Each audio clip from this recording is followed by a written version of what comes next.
Right. Blood Sands, Holy Warriors.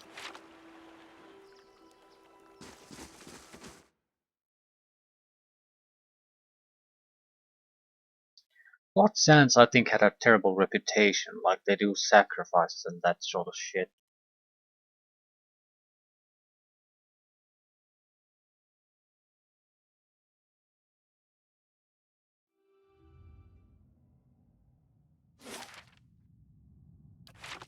Seems like a large Of area. course.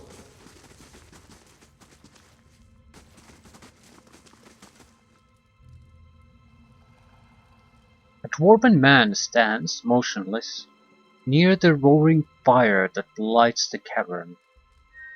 Your sacrifice feeds the land, supplicant. Come forth. A gust of smoke curls around him, licking the charred flesh that bulges on his forearms. They suddenly flex. Estromor. Dwarf holds his fists in a tight grip. Your kin doesn't come here to share with the tribes. What do you want? Tell me about the Ethic Null. That's who we are. The dwarf picks on his scarred forearm. His guttural sigh mingles with the crackling of wood and bones behind him. As I said, Moran rarely visit our halls.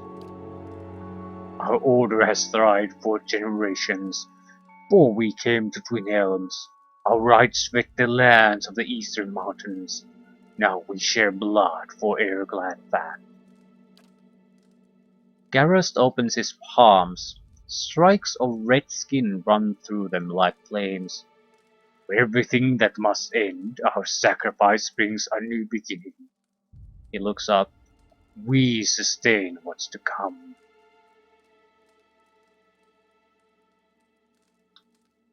What is this place?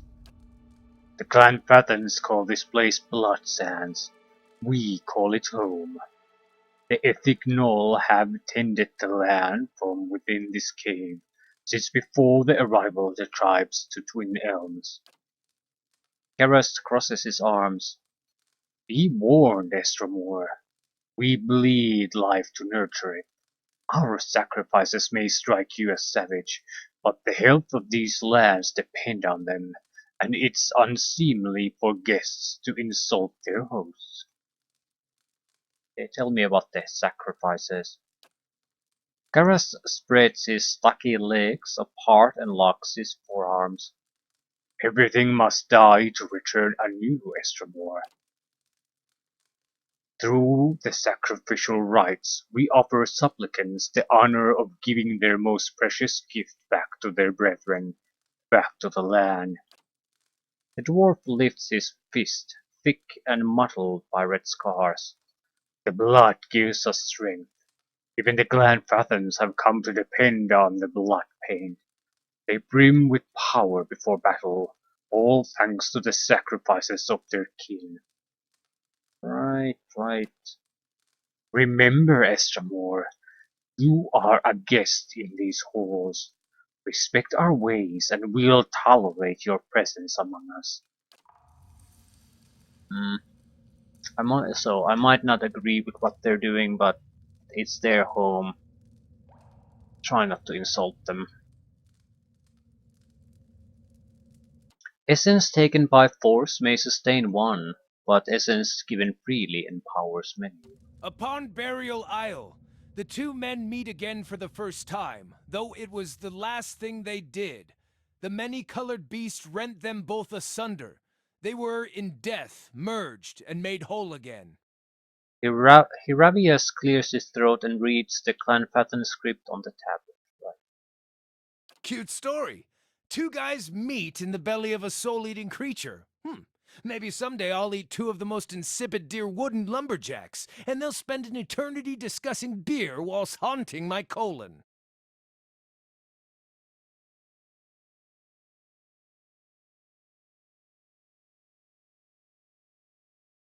Perhaps the idea is that the autumn Stelgare might not really destroy the souls. That could be true, Ravius mutters, but I guess I don't know what to make of this. I've never, knowingly at least, eaten anyone's soul. If it's a trick I've yet to learn, lucky me. Still, I have a hard time believing that me shapeshifting and mauling anyone is going to make anybody whole again, despite what this tablet says. I'd like to look at the other tablets and see what they have to say. This is true form.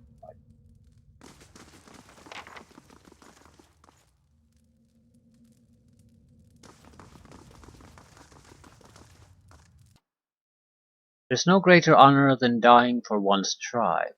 If some fall in battle, how is this different? Well, because usually battle is the cost of achieving some goal. It's not like you do it for fun, at least not for most, and you're not really doing a sacrifice in a way. You're putting your life on the line to achieve a goal. You're not throwing it away. Maybe that's the wrong word. You're not intentionally going out to with the intent of killing yourself. You're fighting and you're risking your life. This is just you're intentionally trying to kill yourself.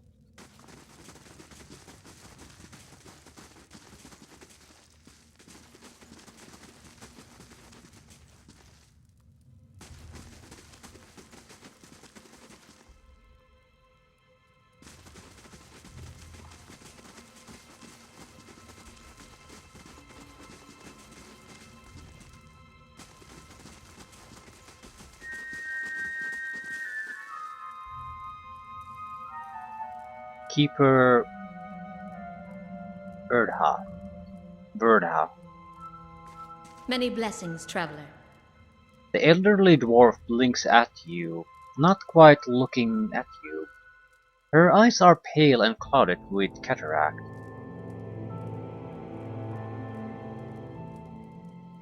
Welcome to Blood Sands. It is rare that an Estromor sets foot in these caverns. Her sightless eyes fix on you as she tilts her head. What brings you here, I wonder? What do you do here? I sell and maintain certain goods for the preservation of our order, and I perform some of our ritual sacrifices. Something more? How do these sacrifices work? Like any worthwhile ritual, it's too complex to explain in detail. It involves clotting the supplicant's essence, binding it to their life's blood and drawing it into a container or vessel. And then they use it as forepaint. Tell me about Blood Sands. Tis the raw bloody heart of Ir-Glanfad, where some come to give their essence back to their people. Her dry lips bend into a sardonic grin. Where others seek a noble escape from their trials. The legacy of the builders to the tribes was not merely Adra and stone, but a sense of community, and it is here that clan Fathens come to sacrifice what is most precious, even their own lives, to preserve it. So I guess it's not just human sacrifice. I'm not sure if they're throwing away healthy lives or is it basically just it's my time to go, so I'm going to sacrifice myself for the good of the community. What do you have for sale? War paint. Accuracy, damage, maximum endurance. The problem is it's 20 seconds. You'd have to have a lot of war paints to make it through a serious fight. Still, accuracy is damage, damage is damage. Some survivability. It's a solid warrior's potion. Instant use. Alacrity of motion. Plus 50% attack speed for 30 seconds. If I'd like to do a damage focused warrior, probably two one-handed weapons and very light armor. It doesn't actually affect the deflection defense, just damage resistance. And so you want to have as high of a deflection value as possible and as quick of an attack speed as possible. A lot of attacks. Just pour on a huge amount of damage as quickly as possible. It might be a... I'm not sure what attack speed increase means.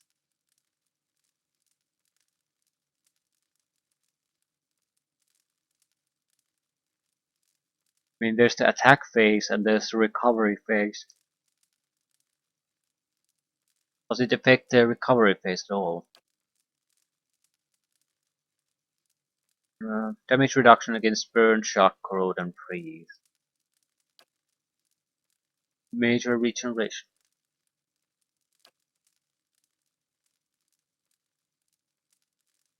Yeah, lighter armor and maybe some potions might be a decent combination.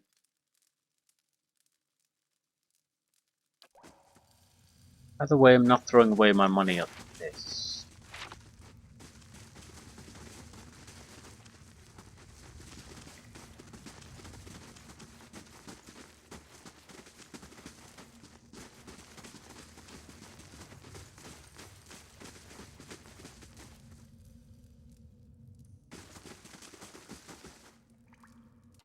The bravest sons and daughters fall not by the swords of Esramoren, but by the daggers of their brethren.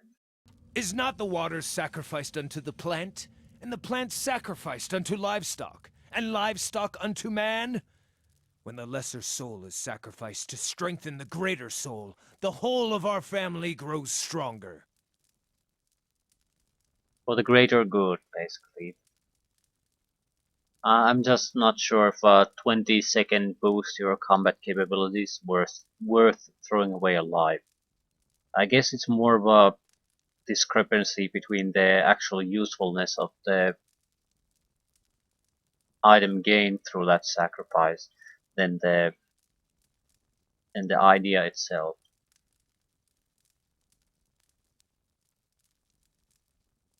I suppose I get the argument. We all have to kill and eat, constantly for that matter, to live. This sounds like it's talking about the Blood Sands rituals. I wonder how, or even if, this is relevant to me.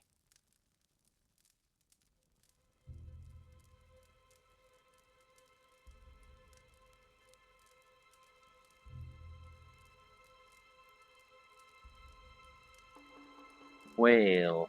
We can basically choose a whale option or a Galawain option. So which god angle are we gonna play here?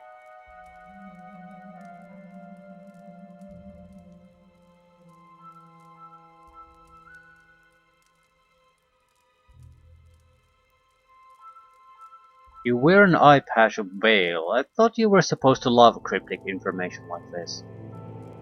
It's not necessarily cryptic.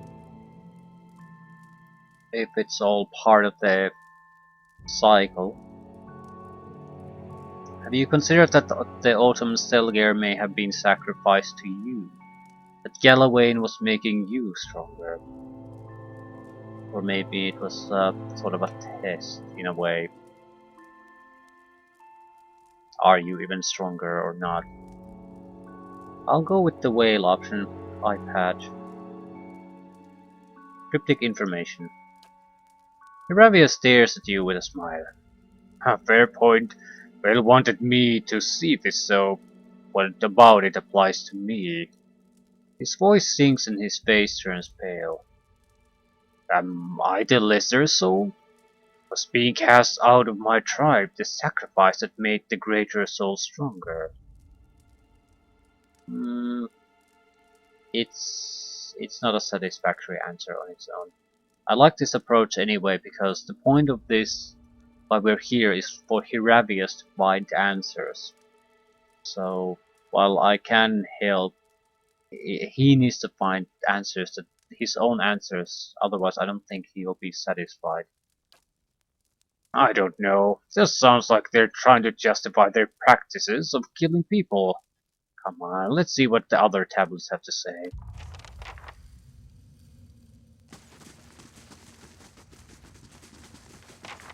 Yeah, it's. I agree with Rabius on that. The explanation like that doesn't. It's not satisfying enough.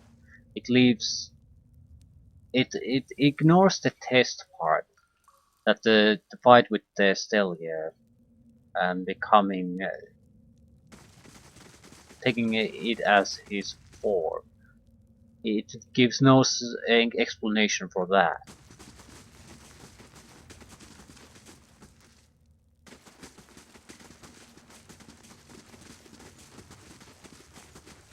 So false wall.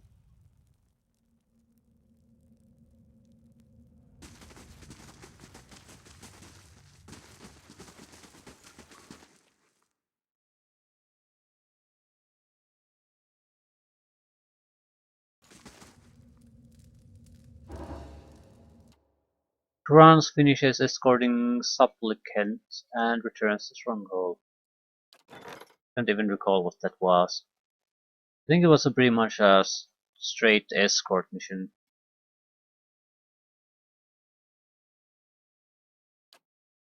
Construction still coming on day 13 out. Well, since we're here, we might as well talk to the guy.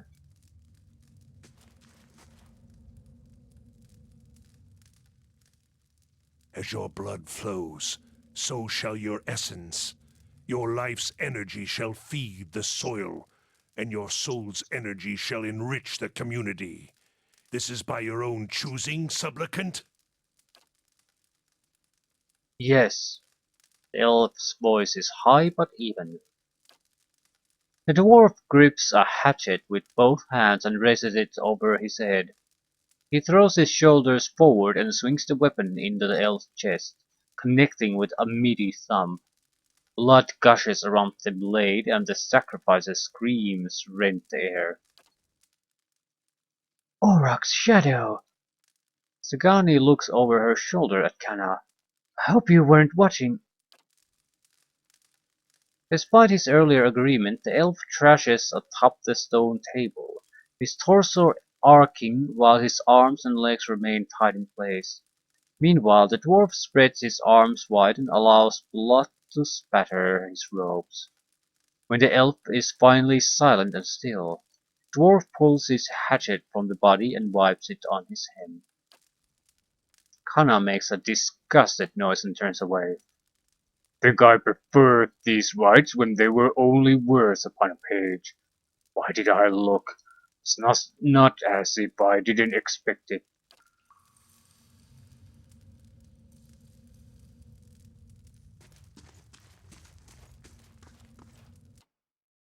Streaks of red-brown blood and globs of tissue have worked themselves into the minute grooves of the stone.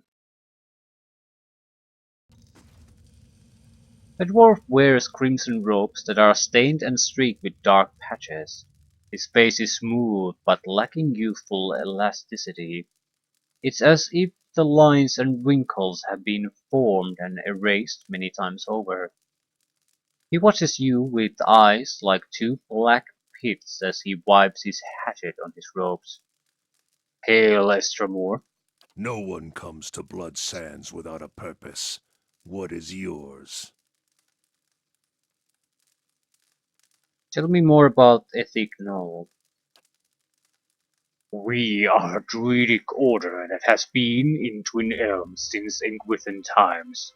Our founders came from the White March, seeking a place where we might practice our beliefs in peace, as it were.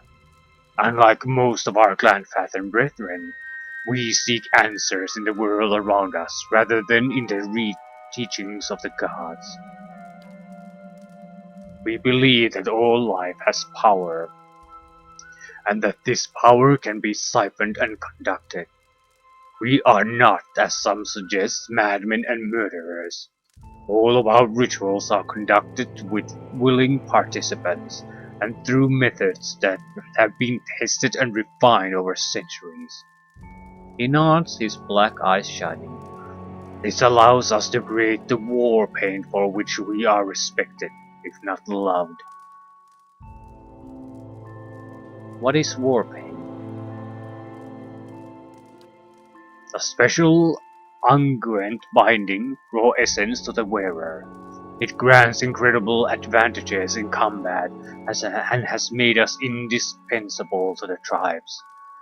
Whatever they say about our practices, almost all of them have made use of our war paint at some time or another. A slow smile spreads across his face.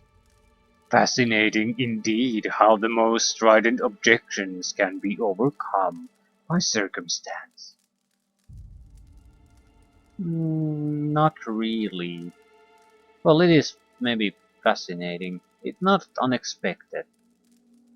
I mean, I'm not exactly in favor of cannibalism, but in certain situations, well, yeah, it's not exactly hard to see that people might be forced to rely on that to sustain themselves in a dire situation.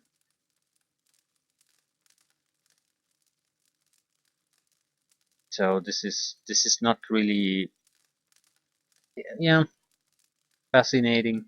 I'm not sure if that's the word. It's it's to be expected.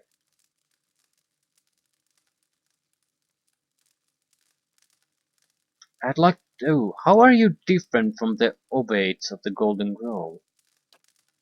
A dry laugh rasps from his throat. Golden Grove.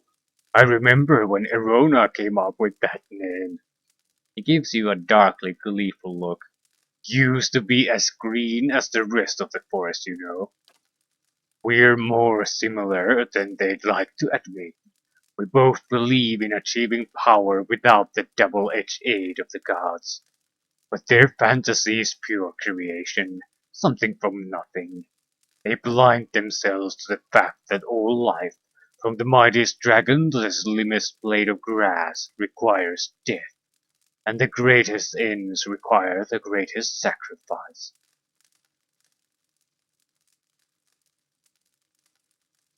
Some sacrifices are simply too costly, and you can't say that. It's always balanced with the goal. Similarly as with the cannibalism example, you use in normal circumstances it is way too despicable and not necessary in any way. But in certain situations, it is understandable and to be expected. There's nothing particularly odd about it. I mean, it's just me. Tasty, tasty meat. Mm, that's just the way the world works. I refuse to believe that. Oh.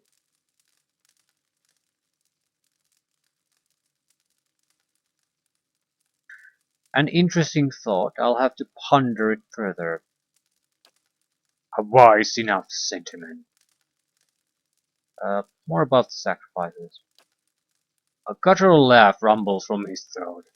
We merely believe that in giving up something of value, the energy from that sacrifice can be diverted elsewhere. It is not so different from what war folk practice all over the world. If you want to turn the soil, sail a ship, or move a cart, you must expend energy. He smooths his robes, but we're best known for our practice of kith sacrifice. This is the most potent form of sacrifice because it releases the most energy. We distill the essence of an entire soul into raw power that can strengthen the body, fortify the soul, and extend life. More than a little different from sailing a ship. Hannah squirms. An interesting perspective even so. The clan Bretons are never half-hearted in their superstition, are they? Can I buy the war paint? I'm no merchant human. Talk to Keeper Verdha. She is around here somewhere. Okay.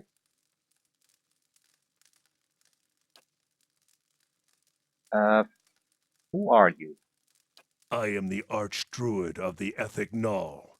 For centuries it has been my duty to guide our rituals and guard our knowledge.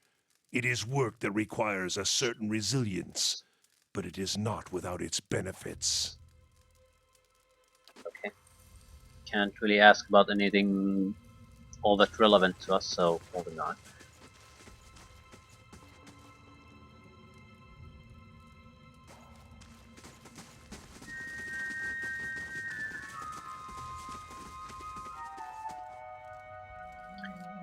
Essence within to nurture flesh, and essence without to strengthen it. Each generation, the Onumfoth must stand before the autumnal beast in judgment. The wise endure, passing on their strength. The weak are eaten, their souls ripped to pieces and lost for all time, removing such weakness from the cycle. Well, I guess maybe my tribe wasn't entirely wrong about my spirit form being some sort of soul terror. I suppose I was hoping to hear a different answer on the matter, but... Hirabius shrugs, his arms slumped to his sides. Four options. You seem so sad to have the spirit form of such a legendary beast. Don't tell me you never wished for power like that. Did it ever occur to you that Galawain was testing you and you passed? A truth is revealed to you and you whine about your distaste for the answer. Whale would be ashamed of you. But it's worth asking, in all your times walking in the autumn Selger fur, how many souls have you destroyed? No. Did it ever occur to you that Galawain was testing you and you passed? That's... Hirabius's intact ear stands up and a smile crosses his face. That's a very good point. Why didn't I think of that? He runs his hands along the scars near his eyes. His posture becomes alive with nervous thought. Maybe I've been thinking about this all wrong. I mean, I survived an encounter with the Autumn Stilgare. Plenty of Anam-Fatha can't say the same. He lets out a long sigh and relaxes. For years I've been telling myself my tribe judged me unfairly. Guess they weren't completely wrong.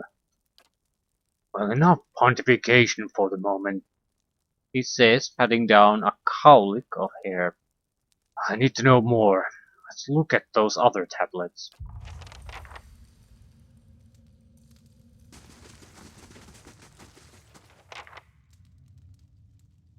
Jump into the fire. The heat emanating from this pool threatens to singe the flesh of your face.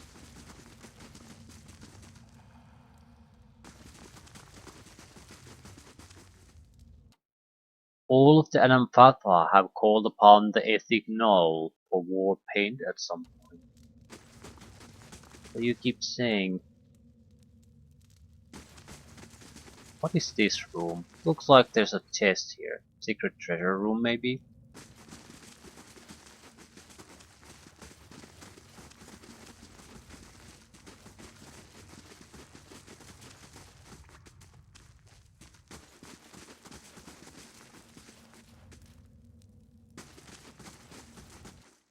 The gift of sacrifice transmutes blood into water and essence into power.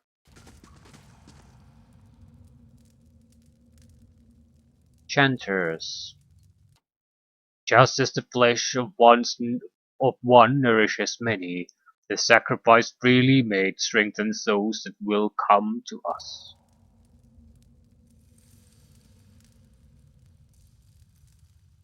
Strength.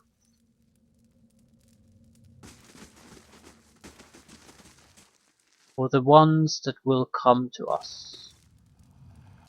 The blood of sacrifice waters the soil of Ir Glanfa. As souls split into multitudes, many lives come from one. The truest of power comes from sacrificing the shard to return its strength to the Mother Stone. The many lives from one sounds familiar.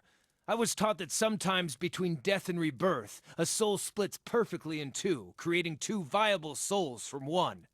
Sounds strange, but it makes sense when you think about how the population has risen in generations. It's kind of a mathematical necessity that some process like this is happening. Hmm.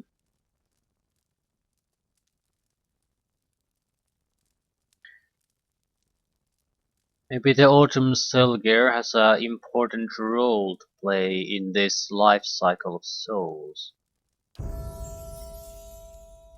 Sorry, sir, I'm not eating your soul. I'm merely serving a vital role in the natural process. Ravius rolls his eye. I see what you're getting at it, but it's not making me feel better. Fungus that grows on shit has an important role in the natural order. It wouldn't make me thrilled to shapeshift into a shit blossom.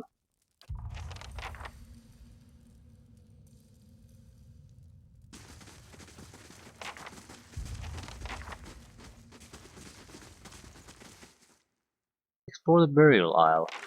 What? Heravius read the parable written on the stones of the blood sands. The story spoke of the autumn Selger being sent to test Amphatha of their worth. Those that fail are consumed by the Selger so that their weakness does not live on and multiply. The tablets also mentioned that many Anamphatha would travel to the burial isle to meditate and be tested by these autumn Selger. Heravius now wishes to explore the burial isle for one of these pilgrimage sites. We have a reason to go there.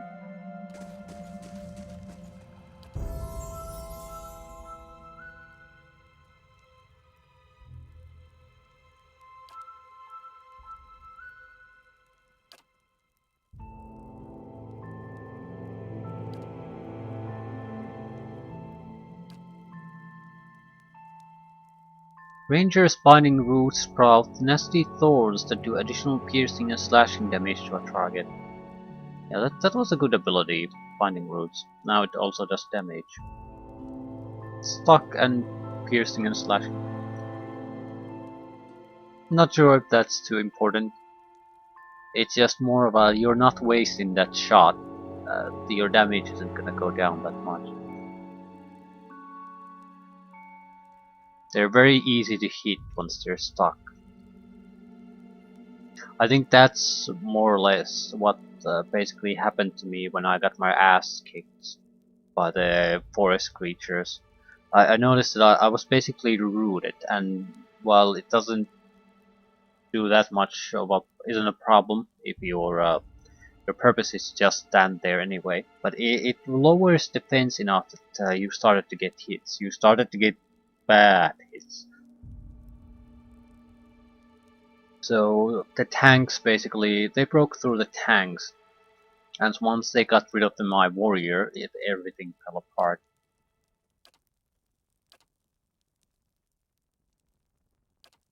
I'll take the thorny roots. Damage reduction on the companion wouldn't be a bad idea either. I'm basically holding him back because he has no survivability. Alternatively, make him more damaging. It's already fairly damaging. I'm actually, yeah, could go. I don't particularly care about the damage of the thorny roots. That's not important. The stock effect is the important part. Maybe swap the companion then. Damage resistance bypass. He already does a significant amount of damage. Has good accuracy. Plus 15% extra damage.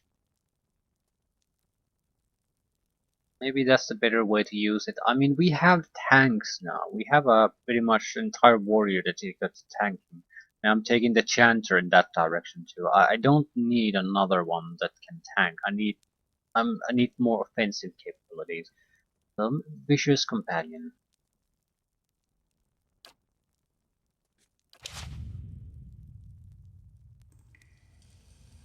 I mean, if the warrior can't tank it, none of the rest can tank it too, no matter what talents I take them on the defensive front. We need to focus on disabling and killing the rest.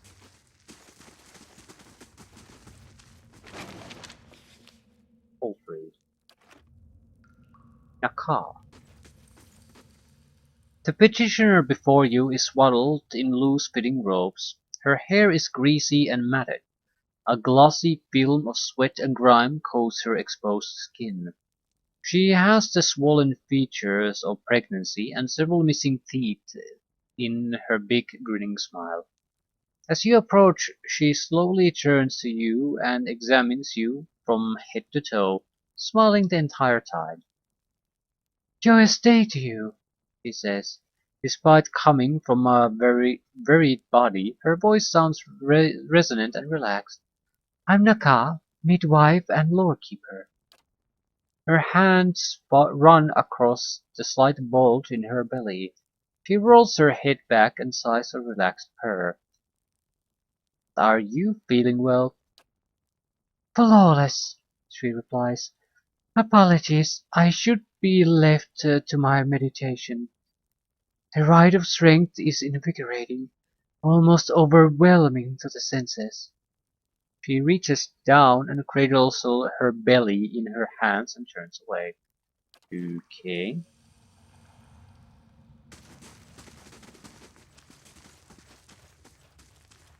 Did we miss something? No, there's that hidden room. Well, not exactly hidden all that well.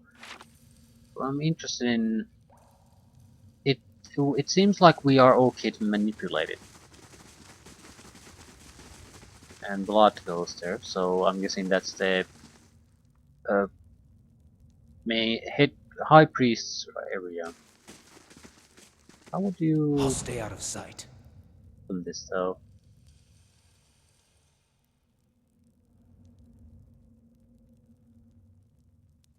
He walks right through it. Maybe it's something he's carrying.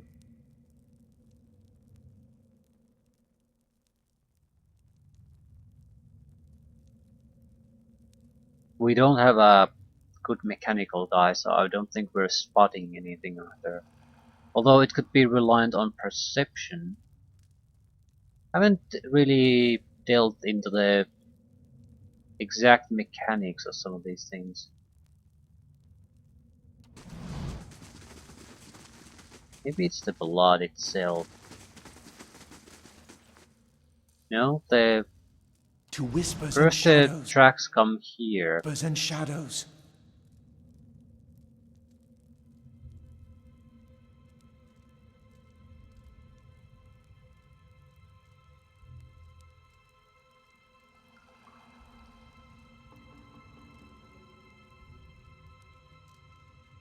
They don't continue further. Okay, maybe it's more of a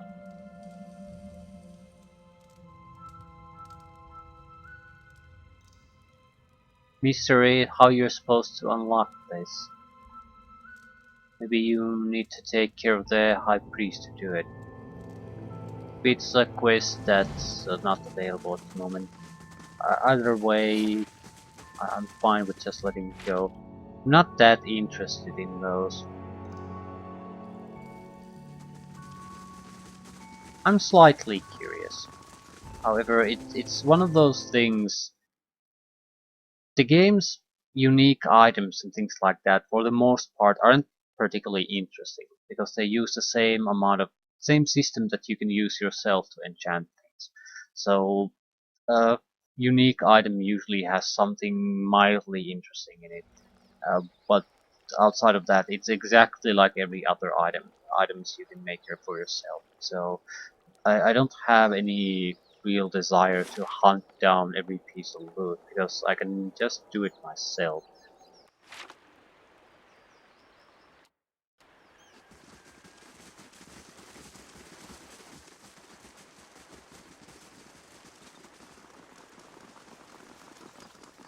I'm thinking of skipping the Hall of Warriors and try to finish his personal quest. At the same time,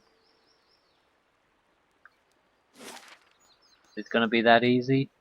I think we're better off going to the Hall of Warriors and getting this city done with. We can go adventuring, doing things, doing quests, killing people. We do have the Burial Isle, but we would only go there to basically do the Druid's quest.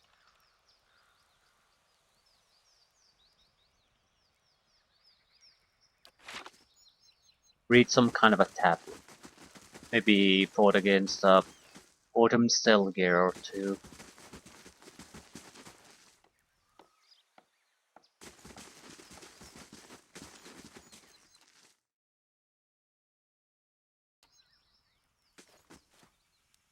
A lanky hunter grooms his stubble, a patched fuzz of blonde hairs, while listening attentively to a young elven woman.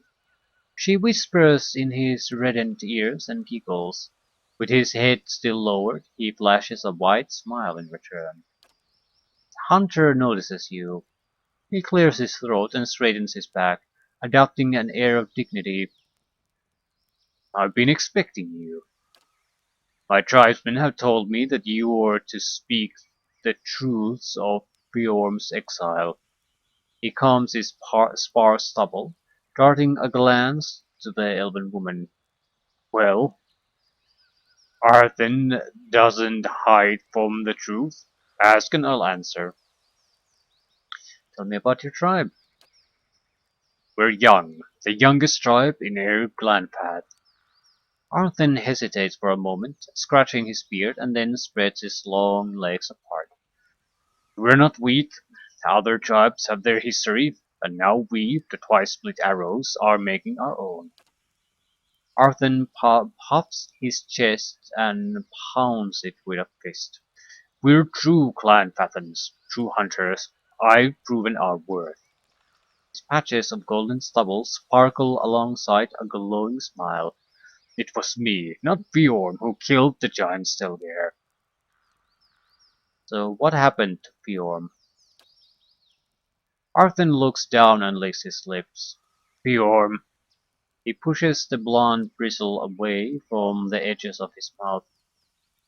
Every tribe knows his prowess, a hunter of great name, but this time he fell behind. We spotted the giant Stelgare on the Sentinel's Ridge above the waterfall of the North Wheel. It was stalking for prey. Arthen lightly shakes his head. Bjorn wanted us to split. He'd lure the beast to the river and I'd flank it. A hunter scratches his flushed earlobe.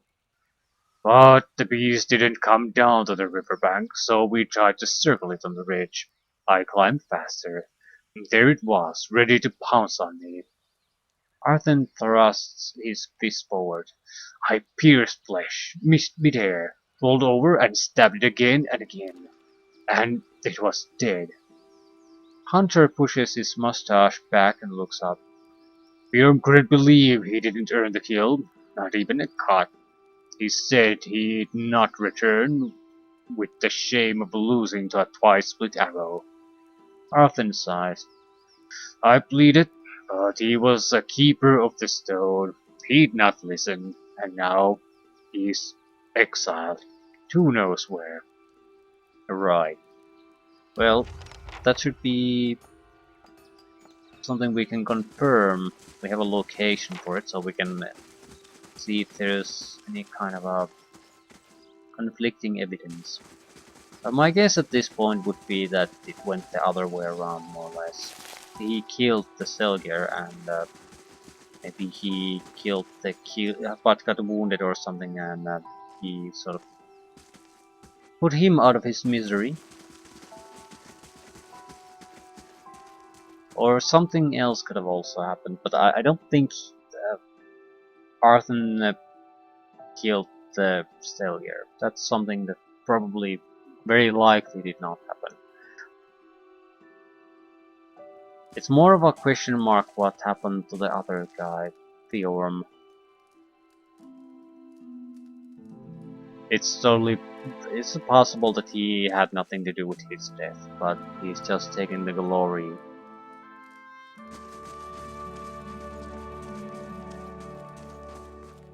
The table is scarred and stained from years of use. The hearth still smells of freshly cooked game. Grease spatters the blackened bricks.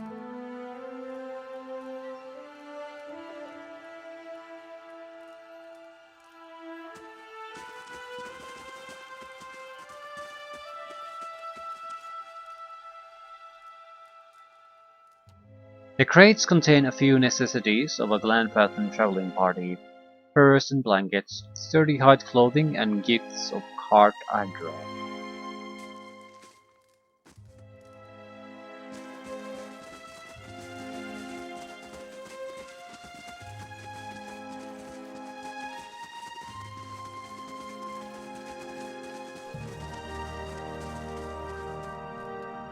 Come to treat Come to treat with the 3 tusks, Stelgare.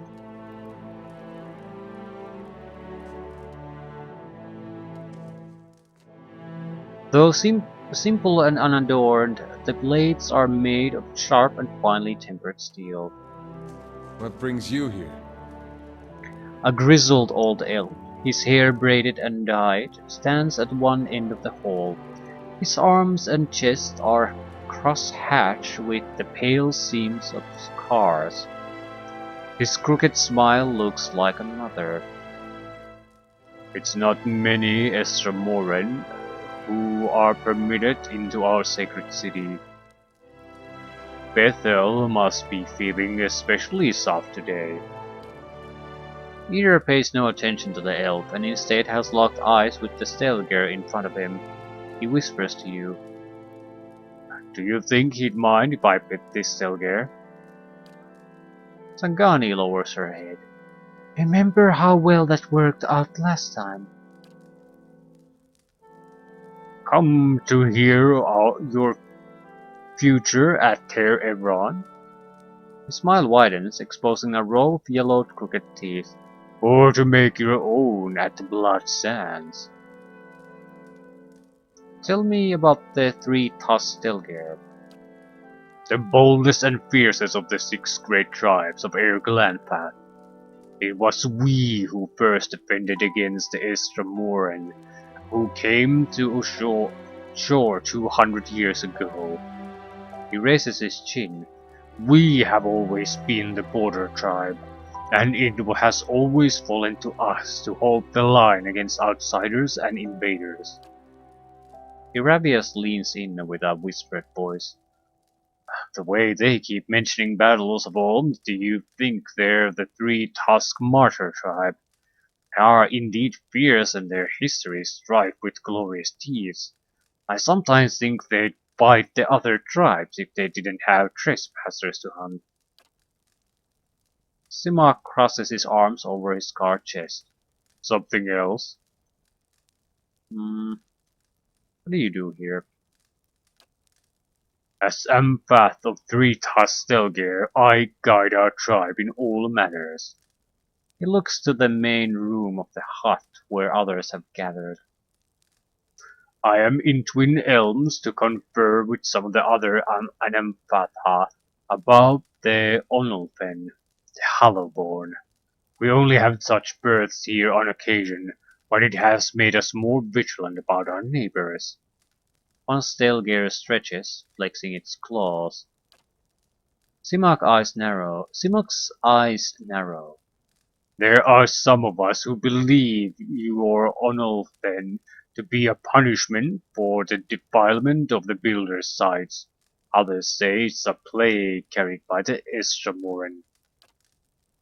A plague of the soul. An interesting concept, but it hasn't spread beyond the boundaries of the Durwood. You don't seem fond of us, Estramoran. His hunched shoulders straightened. I fought in the Broken Stone War and the War of Black Trees. I saw my brethren cut down defending the places of the builders, and I shed blood alongside Galvin Regt himself. Because now the Estramoran seem to think that they will find a cure for their empty children among our sacred sites, or worse, that they will find sanctuary in our lands. His gaze darkens, and I see what happens when they set their sights on Clan Pathan's soil. Well, he does have a point, Ravius mutters under his breath. You learn not to trust your neighbors when they defile your lands habitually for several generations. Ravius folds his arms and shrugs. He's got all the reason in Eora to worry.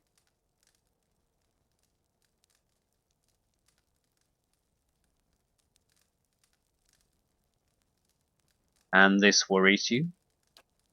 He snorts. I've seen too many wars for this not to worry me. In my 250 years, I've led my people through 2 wars. Our borders have remained intact and largely through the reputation of 3 tusk Stelgare. His voice drops to a growl. I've sired 12 children, but none have been deemed fit to take my place. I care nothing for the legacies that obsess the Estramoran lords, but it is important that my successor continue this path. Is your role hereditary?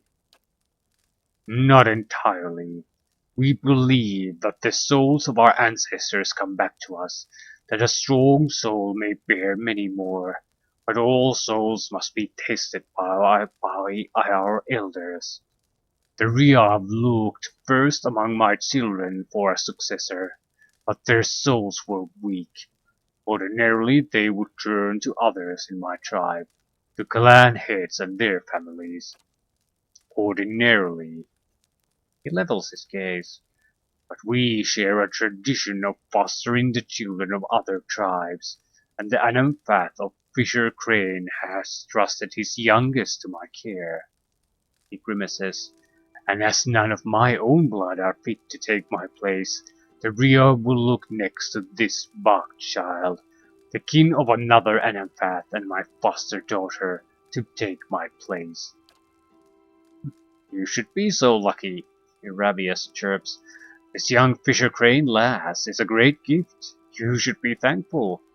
Ravius's voice becomes a low whisper, especially given your familial feebleness. Okay, I don't see the problem. The Orlans of Fisher Crane have lived in their bark for 1,000 years. They are cunning and furtive by nature, which serves them well when they have swamp lands to hide their movements. He crosses his arms, but this will not deter the Estramoran on open ground.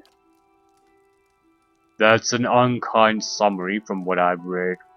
You have to look between the lines, at all the frustrated Aeduran commanders writing about the unseen enemy harrying their forces. A little sabotage and a few good ambushes can turn the tide of any conflict. He points at the warriors gathered near the fire. Our savagery has deterred the Estermoran from further encroachment. They still tell of our deeds in the Broken Stone War, but if a child of Fisher Crane leads our tribe, we will lose that boldness, and the Estramoran will lose their fear of us. The child will be influenced by the souls of her ancestors. In times of crisis, she will look to her kin in Thane Park for guidance, no matter what I might try to teach her. It will not be enough. He considers you. There is a way you could help.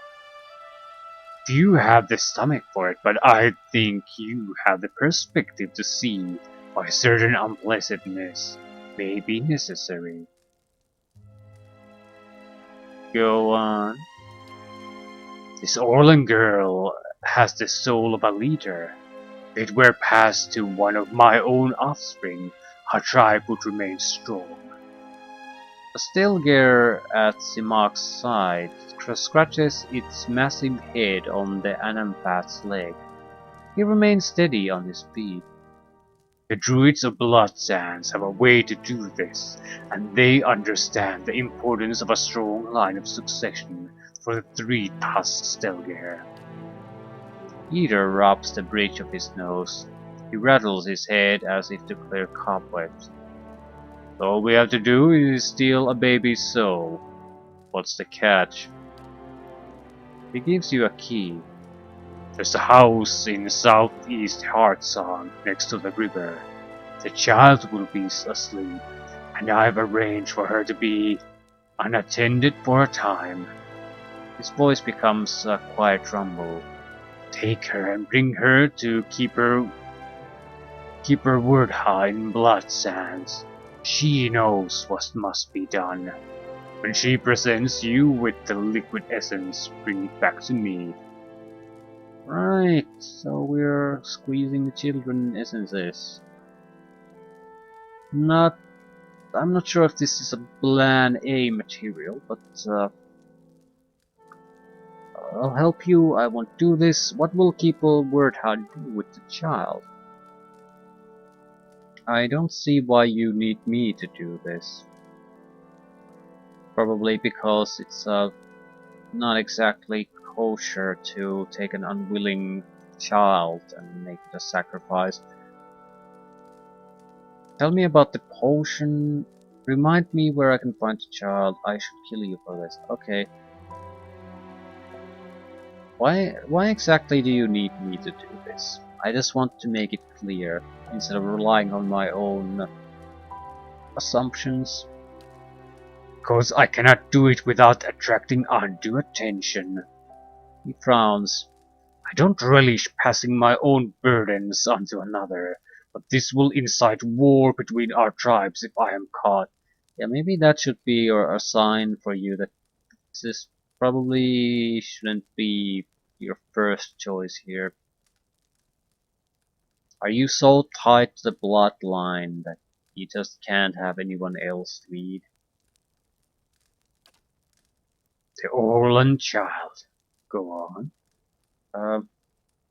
What will Keeper Wardhout do with the child? His scarred face twists again. Have you seen the rituals of Blood Sands? She will sacrifice her. It's the only way to distill her essence. The grieving mother draws back in horror. What evil is this? To murder a child over a matter of politics? Her face twists into a mask of fury. We cannot allow this corruption, this madness to thrive.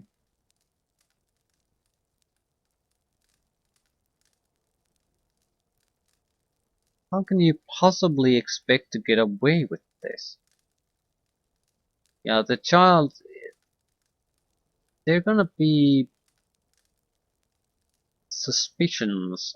The child just happens to be captured. Suddenly you have a heir to the leader. Few know the girl is here, and one Orlan babe will look much the same as the next. He shrugs. But let me worry about this. I won't do this. I do not relish the dead, but 2 centuries of leadership have taught me that all things bear a cost. He nods once. Consider it well, Estramor. I'm not above rewarding those who are of service. Yeah, goodbye.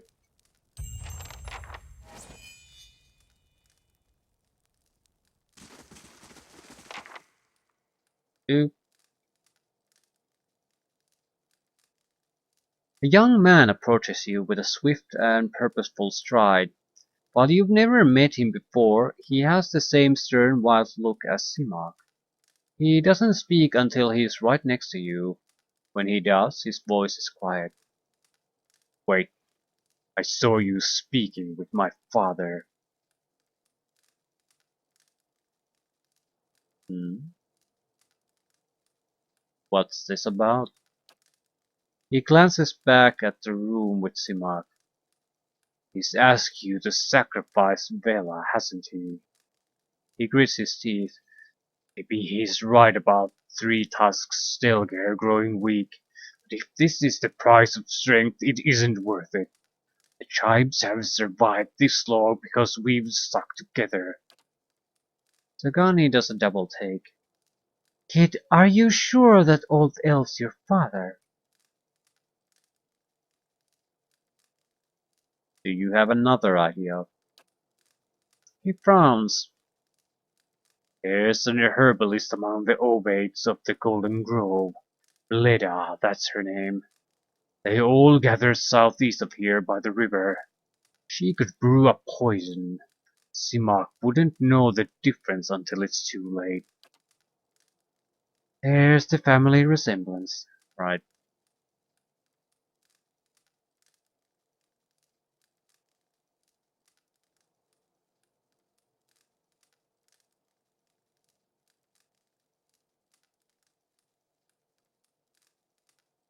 Hmm. Why not just return the child? Because his interest is not just to save the child. It's all about putting an end to this. It's not gonna put an end until there's a new leader. But again, why not just return the child to her birth parents? It's complicated. A child sent to be fostered by another tribe isn't allowed to return. Unfortunately, explaining that we're shielding her from my father would make matters much worse for both tribes. He talks at a thin braid. You want me to murder your father? No, but it's better than allowing him to murder this child. I've got to think about this. He scowls. I hope you don't have to think too hard about it. With another glance at Simak's chamber, he backs toward the door. I'm warning you now, Estramor. Don't go anywhere near Vela. I'm my father's son in one regard, anyway. Yeah.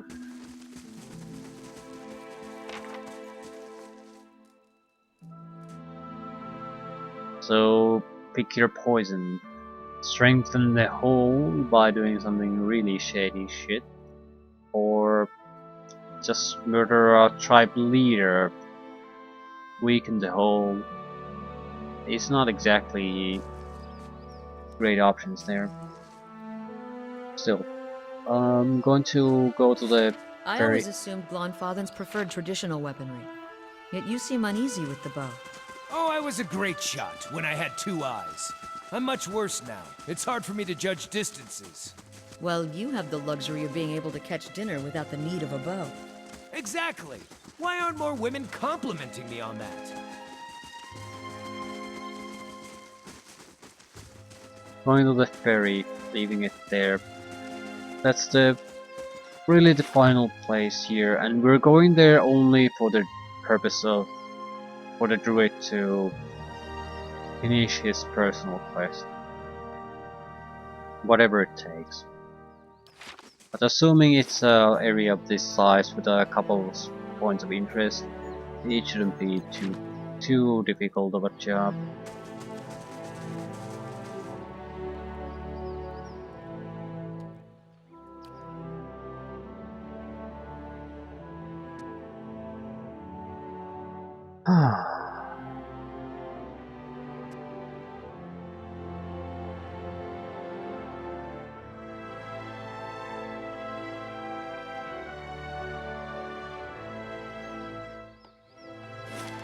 I sort of wish you could have gained access to all of this city earlier in the game. Not necessarily the full city, but even the Heartsong section of it. I don't particularly see the harm. Yeah, there might have been tougher opponents, things like that, but that's not exactly a huge problem.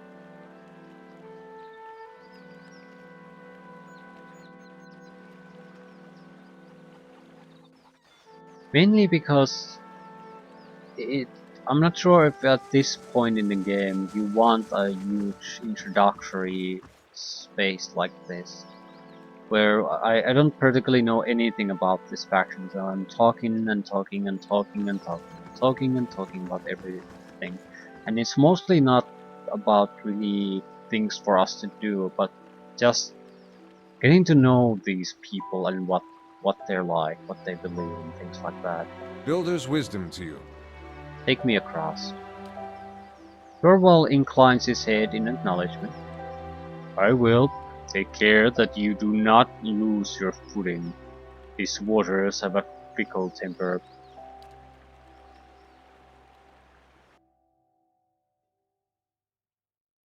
So, we're looking for some kind of tablet that has the missing piece of information.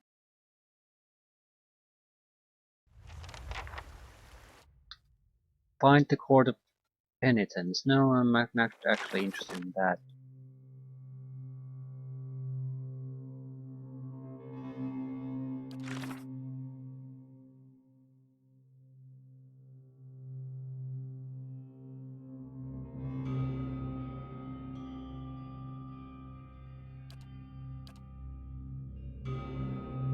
True to form. Blah blah blah. Anamfatha would travel the burial isle to meditate and be tested by these autumn Stelgares. Iravias now wishes to explore the burial isle for one of these pilgrimage sites. Right.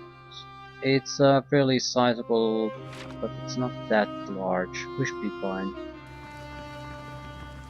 This place is sacred ground, so watch where you step.